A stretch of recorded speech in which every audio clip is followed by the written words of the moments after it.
So we're going to be rebuilding the rear calipers today, and the first step is to get them off the car. Now these are a little bit more complicated than the front calipers because they have the emergency brake mechanism, which is this sort of spring mechanism which is actually operated by the handbrake.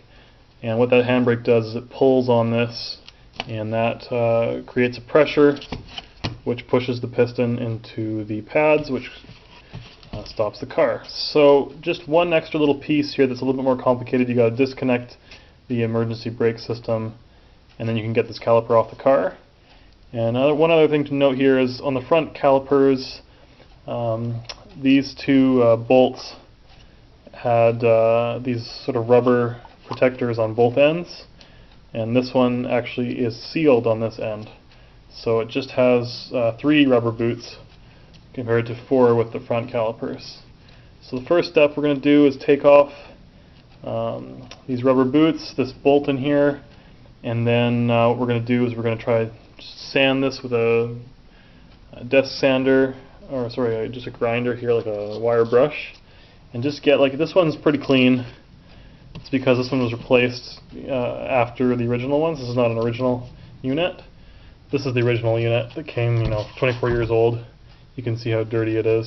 So we're going to sand that down first, and then what we're going to do is rebuild the piston assembly in here. And again, this one's a little bit more complicated than the front ones because it needs a special tool, which you buy from Toyota, and it's about $7.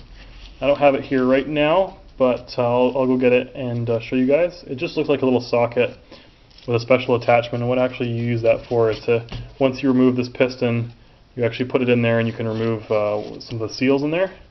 You don't have to buy that tool if you don't want to rebuild that part of the caliper, but if you want to do the whole rebuild, you need that tool. And let's get to it and show you guys how to do this.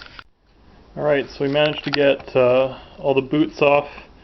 This one here you can see is inset. It actually has a metal insert here. You just got to tap it off with a hammer and like a little screwdriver or a chisel, just to tap it off. And now the next step here is to get the piston out. And as you can see here, the piston has these grooves. So what you can do is take a pair of needle-nose pliers and use those to twist this out of the sleeve here. But first what you have to do is remove this plastic boot, and then there's going to be a snap ring in here that you have to get out before you can do this. So that's the first step, is getting this boot out with the snap ring, and then you can twist this cylinder out using just a pair of needle-nose pliers. So we're going to do that now.